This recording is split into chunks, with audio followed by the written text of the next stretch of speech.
Komið sæl, ég heiti Rannveig Þorkelsdóttir og dósent í leiklist við Menntavísindasvið Háskóla Íslands. Ég fengi þann heiður að kenna framhaldsnám í list og verkgreinum. Framhaldsnám í list og verkgreinum fræðilegt og starfstengt 120 eininga kennsluréttinda nám. Það ætlað þeim sem hyggjast leggja fyrir sig grunnskólakennslu með sérstaka áherslu á kennslu list og verkgreina, en þær eru hönnun og smíði, sjónlistir, myndmennt, sviðslistir, leiklist, textíl og hönnun og tónmennt. Það eru 3 námsleiðir á meistarastigi í list og verkgreinum. Það fyrir þá sem hafa lokið 180 eininga bakkalárprófi í list og verkgreinum, þeir geta sótt MED eða MT leiðina.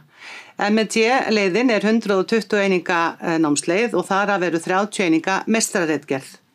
MT prófið eða leiðin 120 eininga án meistararitgerðar. Svo er þetta að sækja faggreinakennslu viðbótardiplómu sem eru 60 einingar.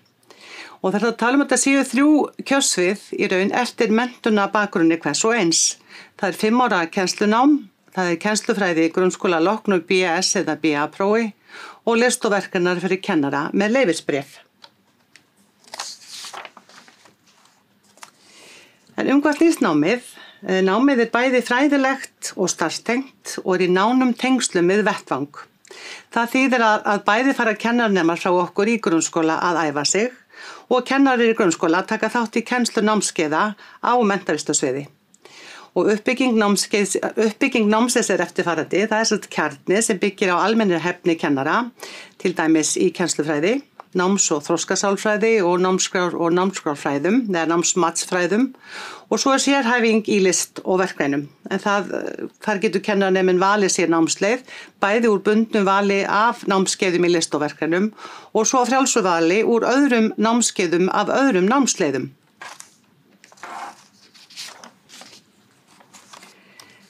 Kennaranemar sem að ljúka 120 eininga námi geta sótt hvatningarstyrk upp að alltaf 800.000 krónum frá ríkinu. Fyrri hlutin greiðist þegar 90 einingum lokið og seinni hlutin greiddur út þegar náminu lokið. Og svo geta nemendur á lokaári meistarnámsins sem þeir geta stundað launað starfsnám. Í því felst að neminn leitar að og sækir auglýst starf í grunnskóla og fær greitt laun eftir kjarasamningi frá sveitarfélagi grunnskólans. Nemandi ræður sér til starfa og þarf að minnsta kosti 50% starfshlutfall að vera í minnsta kosti 50% starfshlutfall í 1 ár að fenginni staðfestingu háskólans að staðan uppfylli skilyrði sem sett eru. Samhliða stundar neminn nám í námskeiðum tengdum vettvangsnáminu. En meistarnám í list og verkgreinum, kjörsviðin eru 5. Það hönnun og smíði, sjónlistir, myndlist, myndmennt, sviðslistir, leiklist, textíl og hönnun og tónmennt. Á öllum kjörsviðunum kappkostað við að örva sköpunargleði og listræna þroska kennaranema og þeir gerir sig grein fyrir hversu mikilvægu þáttur, listir, handverk og skapandi starf í almennu starfi grunnskólans og í daglegu lífi hvers og eins í nútíma samfélagi. Hönnun og smíði. Markmið með kennslu í hönnun og smíði að veita kennaranemum sem bestu þekkingu og færni í greininni og þeir gerir sér grein fyrir hversu mikilvægur þáttur hún í menntun grunnskóla barna. Og dæmi námskeið í hönnun og smíði til dæmis gamalt handverk í skólastarfi, þar sem kenndar eru gamlar handverksaðferðir og nemendur smíða þjóðlega hluti sem byggja á gömlum fyrirmyndum. Myndmennt. Í myndmenntinni markmið að veita kennaranemum sem bestu þekkingu og færni í verklegum og fræðilegum undirstöðuþáttum greinarinnar, lögðir áherslu á persónulega nálgun ásamt tilrauna og rannsókna vinnu. Og dæmi námskeið í myndlist til dæmis myndlist, hönnun og leirmótun. Markmið námskeiðsins að þáttakendur öðlist þekkingu á möguleikum leirs í myndmenntakennslu og leikni til að útfæra hugmyndir sínar á ólíkan sjónrænan máta með mismunandi tækni, aðferðum og efni. Leiklist. Í leiklistinni er lögð áhersla á að stuðla að færni kennaranema í kennslu leiklistar í grunnskóla, hvort heldur sem er leiklist sem listgrein eða leiklist í kennslu með áherslu á skapandi nálganir í námi og kennslu. Og dæmi námskeið í leiklist er til dæmis leiksmiðjan sköpun í stafrænum heimi. Því námskeið er ætlað að vera lifandi vettvangur leiklistar þar sem unnið er með gagnvirkt kennsluleikhús á vef með börnum og fyrir börn.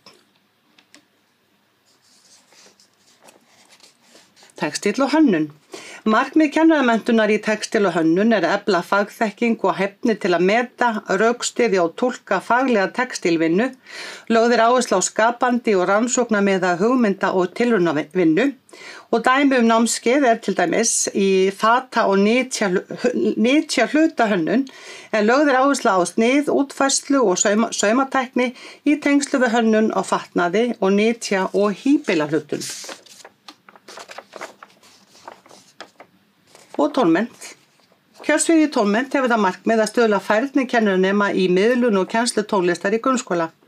Áhersla lögð á nemandi styrki eigin færni á sem flestum sviðum sem tónmenntakennslan nær til og dæmi námskeið í tónlist er til dæmis tónlist og heilin, þar sem fjallað er áhrif tónlistar á manneskjuna frá ýmsum hliðum, skoðaðar eru rannsóknir á áhrifum tónlistar á líðan og tilfinningar. Og svo erum við með sameiginlegt námskeið sem heitir miðlun og skapandi leiðir list og verkefna. Á námskeiðinu er lögð áhersla á samvinnu þvert á list og verkefna í gegnum skapandi verkefnavinnu með áherslu á miðlun þar sem mikilvægi allra greina er haldið á lofti. Fjallað er samþættingu greinanna og hvernig hægt er að vinna með lifandi myndir, hljóð, texta, sviðsetningu, uppsetningu sýninga og margmiðlun til að koma list og verkefnum á framfæri. Öll kennsla fer fram í Listgreinahúsinu Skipholti 37 og bæði í boði að vera í staðnámi og fjarnámi. Það er áhersla á framkvæmd og fræði, það er góð tengsl við vettvang og áherslan er á verkefnavinnu, hópa og teymisvinnu og kennslu og athuganir á vettvangi. Og það er áhersla á sveigjanleika í námi. Kennaranámið er 5 ára fræðilegt og starfstengt nám og leyfisbreytti kennslu fæst á eftir að nemendur ljúki grunnnámi í 120 eininga meistaranámi. Ný lög kennaramenntun tóku gildi árið 2020 sem veitir 1 leyfisbréf, þannig að nú geta kennaranemar útskrifast og farið að kenna á öllum stigum. Þetta eru fjölmörg tækifæri í menntakerfi fyrir þá sem útskrifast með meistaragráðu í list og verkefnum. En námsleiðin er fyrir kennara, fagkennara, hönnuði, listamenn og skapandi leiðtoga í skólastarfi. Og við hvetjum ykkur að sækja umsóknarfresturinn er til 15. apríl og við hlökkum til að hitta ykkur í Listgreinahúsinu í haust. Takk fyrir!